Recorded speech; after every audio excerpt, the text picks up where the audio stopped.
இன்றைக்கி இந்த வீடியோவில் சுக்கு மல்லி கருப்பட்டி காப்பி எப்படி செய்யலாங்கிறத பார்க்கலாம்.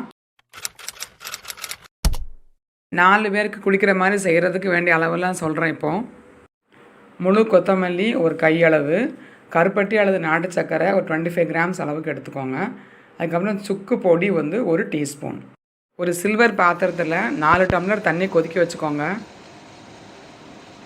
தண்ணி நல்லா கொதித்தவொன்னே ஒரு கைப்பிடி அந்த கொத்தமல்லியையும் ஒரு 25 கிராம் கருப்பட்டியும் போட்டு நல்லா கொதிக்க விடுங்க. அதுக்கப்புறமா 1 ஸ்பூன் சுக்கு பொடியை அப்படியே அதில் போட்டு கிண்டி விட்டுருங்க. சுக்கு பொடி வந்து போட்டவுடனே கட்டி ஆகிற மாதிரி இருக்கும். அதனால் வந்து ஒரு சின்ன பாத்திரத்தில் சுக்கு தண்ணியில் கரைச்சிட்டு போட்டுக்கோங்க. உள்ள ஒரு 5 to 7 மினிட்ஸ் நல்லா கொதித்து பொங்கட்டும்.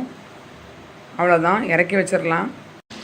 இப்போ ஒரு பாத்திரத்தில் நல்லா வடிகட்டி வச்சுட்டு கொஞ்சம் சூடாக இருக்கும் போதே குடித்தா அவ்வளோ வந்து தொண்டை வலிக்கும் சரி தலைவலிக்கும் நல்ல ரெமெடியாக இருக்கும். கருப்பட்டி இல்லாத பட்சத்தில் நாட்டு சர்க்கரை போட்டுக்கலாம், சர்க்கரை போட வேண்டாம். இதை கண்டிப்பாக ட்ரை பண்ணி பாருங்கள், ரொம்ப யூஸ்ஃபுல்லாக இருக்கும். தேங்க்ஸ் ஃபார் வாட்சிங்.